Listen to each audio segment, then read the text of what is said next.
Great, good afternoon. Thank you guys for spending some time with us.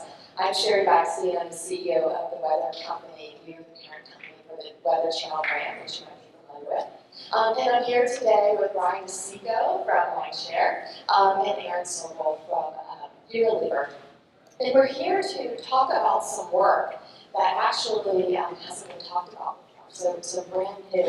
And it's really work that demonstrates how Mindshare and Unilever are really innovating and positioning themselves for an identifier-free world.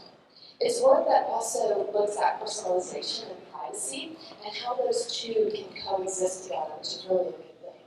And then it looks at how weather data is going to become increasingly more important in driving decisions for businesses as time goes on. And so it's a perfect opportunity for us to talk about this because we know that the signals are changing in our industry, right? Cookies starting to crumble. And, you know, these people identifiers have really helped to fuel our operating models for really over a decade. And so now marketers are faced with a changing paradigm.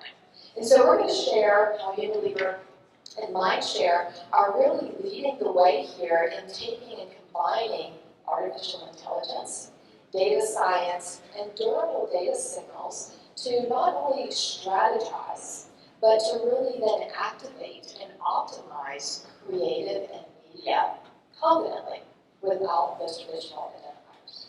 So we're going to dig in here, but first, Brian, Aaron, why don't you introduce yourselves, tell you a little bit about your focus and your responsibilities. Hey guys, good afternoon. It's definitely an exciting journey this morning on a slightly bumpy ride from Newark. But here safely and really excited to be here together on stage and be part of this brand Innovators experience and kick off the CES. I am responsible for media investment at Unilever across our portfolio. Been at Unilever a little over 2 years now, and prior to that, I spent my career at agencies on the media investment side. But I'm really thrilled to be here today in partnership with Brian and Sheri. Hey everyone, I'm Brian DeCicco. I lead data strategy and analytics for Mindshare in North America. My very lengthy and intentionally kind of telegraphic title says it all, but on the analytics side, which is what we're going to be talking about today, our mission is to really help clients connect kind of media actions to business outcomes, right, business value. And so I'm excited to share some of the work that we've been doing with Unilever and other clients, particularly using weather data in those analytics exercises. So let's start. Obviously, AI is the talk of CES, right? And that technology is evolving, same with machine learning. So Brian, let's start with you because at Mindshare, you're creating solutions for marketers using AI. Tell us a little bit about that and how that's helping them make really rapid decisions. Yeah, I think a guiding principle for my team and all the solutions that we design and deliver for our clients is how do we use applied AI to make more decisions more confidently faster. I think forever in the measurement ecosystem, we've been focused on retrospective analytics, right? What happened in applied, market mix modeling, digital attribution, it's all hindsight. So we want to use AI to help our clients move towards prospective analytics, right? Help them predict the fastest. There's really no kind of competitive advantage left in reacting. And that allows us to kind of answer questions around what should we do if we see certain conditions, what will happen when we activate against certain triggers, and ultimately what can be done to drive particular outcomes. So we've been investing in industry-leading machine learning and AI technology to deliver an analytics platform that helps us do just that. It helps us build predictive models. It helps us forecast outcomes and run simulations across client KPIs. Importantly, it's open source, so we can bring in data partnerships like the Weather Company, but also different modeling capabilities, different algorithms, really whatever is needed to service the client. So everything by way of kind of measurement, reporting, and analytics is really expressly designed to inform and enhance client decision making. That's really the goal of our work and the solutions that we bring. So then, Aaron, you've been working closely with Mindshare for a few years because you were trying to revamp how you're looking at data and doing measurement. Tell us a little bit about Unilever journey there, that transformation?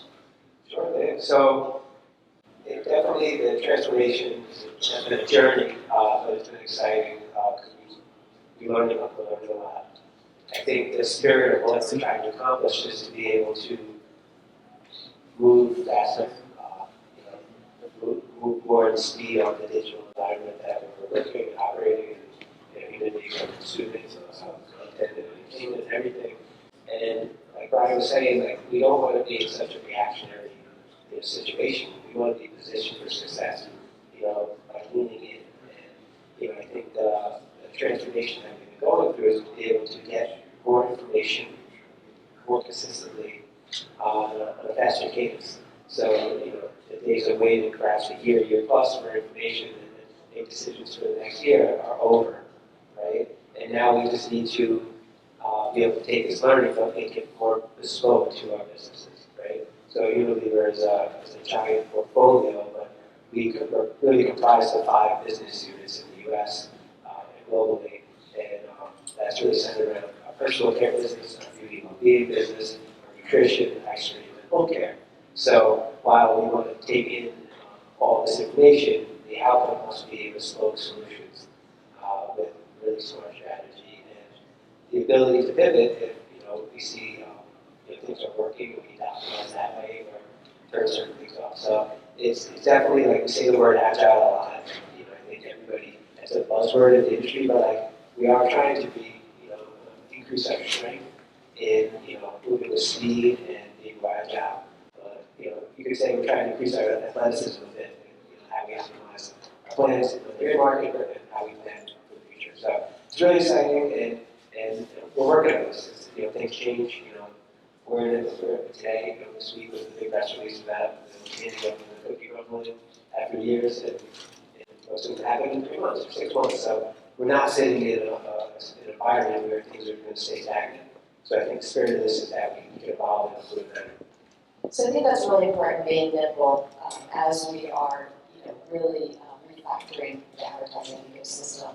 When you talk a little bit about information and data, we know that AI is only as good as the data that's put into it. And so, Aaron, as you're looking at what data sets to use, how are you thinking about what kind of data is actually valuable as a marketer, to help you with those predictions and help you to make those decisions? I love this question because I think when we chatted last week, it's really like we want to have options, right?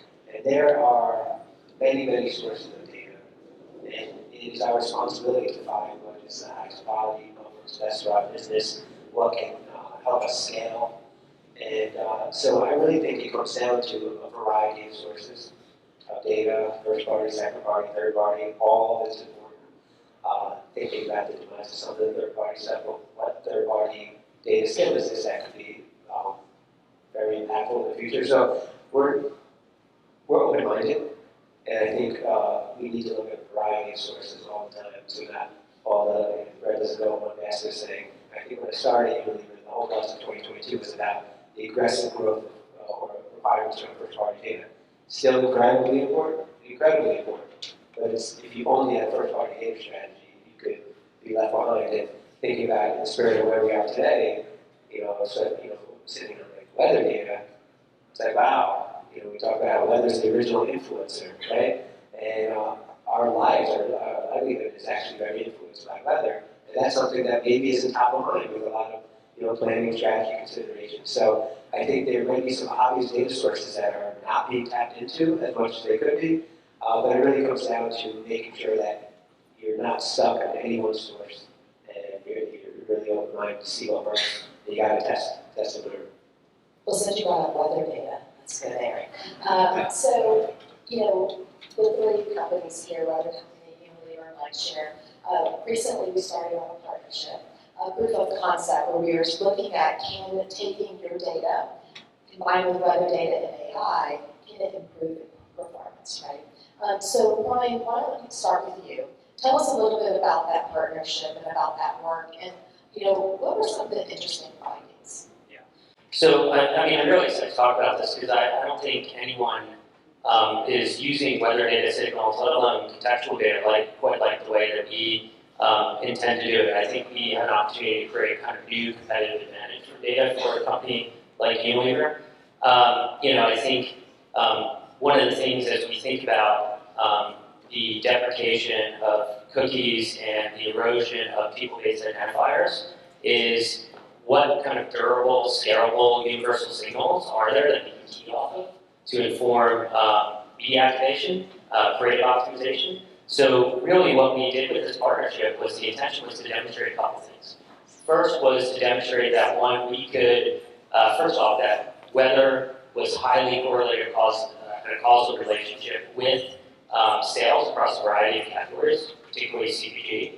The second was that we could build machine learning models to better predict those outcomes with more confidence, and then also use those predictions to determine the next best media investment decisions to make at a granular level. So that was kind of part one. That's where we are kind of with Unilever today.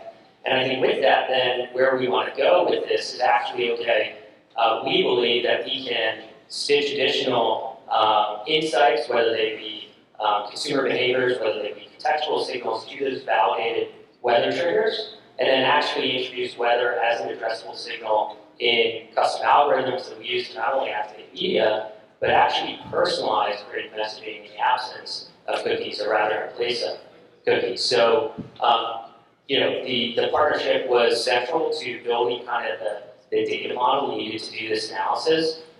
We took in, obviously, data from the weather company, but then also SKU-level sales data across 3 Unilever categories, hair care, shampoo and conditioner, and ice cream. And then also, media performance and odor data. And particularly the weather data was interesting, because we were using it in a new way. 3 feeds, historical data, current, and then forecasted data, but a much broader set of dimensions than we've ever really looked at. So everything from cloud coverage to dew point to relative humidity to wind direction to wind gusts, but also at a degree of granularity we haven't done before. So we built this huge kind of data model, this huge training data set. And really the goal of that is to get some insights on how we can leverage these big predictive models, particularly those leveraging weather data, to inform kind of media optimization. So I want to maybe hand it to you to talk a little bit about kind of what we did with some of those insights. Of course, well, this is exciting. So I have a little interactive moment right now. So when it's hot out, who wants to eat ice cream? Love it. Okay. So now let's dig into that a little bit. All right. So some of the findings that we discovered from this is, it seemed obvious that starting with the ice cream category, when it's hot out, people are eating more ice cream. But what about how are they buying ice cream, right? So very interesting. If we take a region in the Midwest, what we learned is, give or take a couple of degrees temperature, maybe in 80 to 90 degrees with X% humidity, people are buying a lot of ice cream. But the second the temperature goes above 90 degrees or 91 degrees, sales drop. And you start thinking, well, what's going on? And then you start thinking about when the temperature rises too high and you're maybe advised to not go outside, or it's not, safe to exercise, for health reasons, people are going out to the store and buying. So it's very interesting when we dig into that. Like, what can we learn from that? We can learn that you can have certain flighting that can correlate when it's too hot. First of all, flight more during the hotter seasons or hotter weeks, but creative can be serious implications on creative. When it's above 90 degrees, you should remind people to stock up and prepare, right? Go buy your big box of Yasso, big chocolate chip, right? And put it in your freezer so that you're loaded up with ice cream. But when it's really nice out, people still want to go out in the store, or if they're buying online. But that's a really interesting thing to say, like, yes, it's hot, but what is the point that it gets too hot? And that really changes purchase behavior. So you put together this trifecta of data, and you're like, wow, okay, we can get more sophisticated. So this can help when you strategize and you build plans to say, we got to have some broad strokes, but let's get more surgical. This is really about how we enhance our data-driven approach to planning, because a good plan is everything, but then once you're in flight, you see performance being able to optimize. So I think ice cream just started with the crowd. Like we all love ice cream when it's, but people love ice cream in cold weather too. But I think it's really obvious to make the picture that it's not so clear that when it's hot out, you're going to sell more, right? So you need to understand sort of like how what the data is telling you, and then you could imagine with like in hair care and heat and humidity play a large part of purchase behavior, right? And it seems relatively, obvious, but when you dig into the data, you can actually come up with, great implications on how you can enhance your creative to really match the weather environment, and of course, drill down to more local levels. And that's really exciting. Yeah, I was just going to build on that. I think one of the interesting things we found with shampoo and conditioner is that we actually saw very little variation in sales in the southeast, but very dramatic kind of weather conditions occurred in the northeast and Ohio Valley. You saw these changes, and so you think back to kind of what is actually driving some of the consumer behaviors in these wetter, hotter climates. Where there's less seasonality and more kind of built-in kind of expectation that this is what the climate's going to be like. We're going to have to think about my hair. We're going to have to think about products that support my hair better in these conditions. That's kind of an always-on purchase kind of behavior and mentality that people are in. Where we see much more reactive kind of purchase insights and signals is where the seasons are more dramatic, like in Ohio Valley. And I think that speaks to some of the interesting kind of things that aren't obvious about weather's impact on certain factors. It's interesting when I was looking at the data with you guys and you were talking about the hair care in the Southeast, being a woman from the Southeast, I was like, that can't be right, Then I thought, maybe it's just because we give up and put a hat on our ponytail, right? But I think what you're saying makes a lot more sense is that we have to do this all the time, so it's just part of our normal routine, and we don't have to have that spike. So I think that data is interesting. And I think it is because I think when people think about weather data and they look at these results, they're like, oh, that's obvious, right? Those things. But I think what you're seeing here is that, talk a little bit about, the fidelity of the weather data. It's hyper-local. So then how do you look at your strategies versus like a regional strategy versus like a national strategy? So, I think for us, we talk about a starting point is like, look at our retail relationships. Retail is built on a local and community level. So when we have partnerships with them, the strategy is how we serve and bring value and bring solutions on the local level. So, from a CPG perspective, we are always thinking local. But at the same time, when we deploy media, we have national media opportunities. And so there could be different targeting that is geo-specific, or I think you're talking about geospatial. And I think, we have to find the balance of, there are certain products that might be served in a region. So I think for us, it's top of mind what's happening on a local level. I think that can inform, how we approach our plan, but also like where we can maybe put extra emphasis on certain regions, right? We still have a job, we have to do a national job, right? Very big company, products that are, supplied at, throughout the country, thousands and thousands of stores and online. So I think, my perspective, we still come in with a very national approach, but are ready to plus up or dial up where we need to win in a certain region. And I think we have some brands that we put an extra emphasis in the last 12 months and part of the future plan to be in where you're from one of our products, right? So I think it's always top of mind, but the more information that we can have, the better we can work in partnership with our agency and our internal marketing team to develop really thoughtful plans that really take everything into consideration. And it's an exciting thing. I say it's an exciting time to be in this business right now because it's not simple, but who wants simple? So I think things like this make us think differently. That's exciting. Let's think differently. Let's not do what we did last year. Let's take new learnings to try new things, try to be more effective. And I love things that are positioned us to be future-proof, where this isn't going, weather data isn't going away. And And I think it should rise. Hopefully this conversation helps, it rise in conversations and how it can play a role.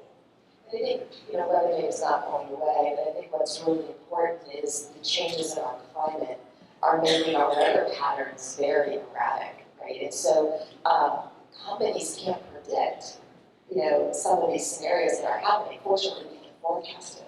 But what you're seeing is, events happening outside of their seasonal norms. I mean, if you think about, we were having a discussion earlier, for those of you in the Northeast, last year, I don't know where winter was, it was non-existent. And now you're bracing for a nor'easter after nor'easter, right, these past couple of weeks, and there's a couple more storms coming, so be aware. So, so I think it's making it more challenging, and so really being able to leverage that data is going to be important. So, Brian, how will weather data now, what's the next step in using that data? Like, what do you see, how you continue to future-proof? Yeah, I mean, I think there's a couple things. One is, I think, marketers are going to have to get, comfortable using and creating different analytical data frameworks like we're talking about here with keys like weather and geo kind of at the core instead of people as we think about the deprecation of cookies, we think about challenges to the availability of people-based identifiers with privacy regulation. So I think it's embracing kind of these more durable, these more scalable, these more readily available universal signals. I think weather is an incredibly promising one that is, said, relevant to everyone, it impacts everyone. And then I think the other thing that we want to do is use this type of analytics work to start new conversations like we have with your team. It goes beyond just obviously thinking about, hey, how do I adjust my visual media strategy in the Southeast relative to the Northeast, or how do I optimize creative, but supply chain conversations, right? How are we thinking about conversations with those teams to make sure that our distribution strategies reflect some of these insights? As we can get more predictive about how certain weather conditions impact consumer behaviors, impact sales, it's not about kind of necessarily tying media to those specific conditions, but how do media investment and weather conditions operate together, and how do we be more smart about where our dollars go fastest using these types of models. So I think it gets out of kind of just kind of weather as a signal for media activation, grid optimization, but really how is weather informing business planning, and then how that trickles down into media investment, media activation, and all these other kind of campaign components to what we do every day. So when the three of us spoke last week, the comment was made that weather is the hammer in the toolbox. So, Aaron, how are you guys thinking about weather? I mean, we're looking at it from a marketing lens, but I have to imagine there's other applications across Unilever. Yeah, I think Ronnie just kind of opened up a whole, larger conversation about the potential of how we can influence business. And, if we need to prepare, we can forecast certain weather in, the Ohio Valley region, and we know, based on past data that does really well, that maybe we should stock up on supply. So, so just the thought of that, it's like, it's actually, the data saying it's going to sell more, make sure that you have the product on the shelf. That's a pretty important, conversation, because I think probably every brand has, it's a good thing, has dealt with a situation where demand outpaces the supply at the moment as you get, a retail destination. So I think we need to be able to prepare for that. I think that's a really practical thing that can impact is how you plan, how you supply. That's really exciting. But I just think, for me, somebody who's dealt with weather-triggered conversations in media for a decade or so, even prior to this, partnership, it's exciting to say, what happens when it's hot out? But I think the push here is to say, what happens when it's hot out in this and that, right? That's really getting data-driven, right? So I think bringing making sure that we challenge ourselves to, go beyond that first layer, peel back a little bit, get a little deeper. I think everybody lives with that, because we're going to make sure we think about things when we build a strategy that maybe we didn't think about before. Yeah, really important. Weather data doesn't happen just one data point at a time, right? It's a combination of those data points. And so you're right, logistics, supply chain, looking at dynamic pricing for brands, right? As it relates to weather, those are all things that I think can add to the top line, but also have some efficiencies as well. So I think we have a few minutes left. No, we're good. We're out. Okay, we're out. Sorry, we don't have time for questions. I didn't say a so let me just wrap up real quick with 3 takeaways. So one, with the challenges that we're facing, this opens up a tremendous amount of opportunity, right? We can rebuild the ad ecosystem in a more responsible way, something more future-proof, instead of working with tactics of the past, right? Weather and AI can drive very unique insights and help marketers be more competitive. And then the third thing is really around marketing can really lead growth within their companies, because as Brian and Aaron just said, we've all known that weather impacts consumer behavior and their buying decisions. But what Mindshare and Unilever have done is they've taken a step further. They've made it personalized to their audience, and so that's driving results. And so thank you for the partnership. Thank you for joining me today. Thank you all for spending some time with us. Thank you, guys.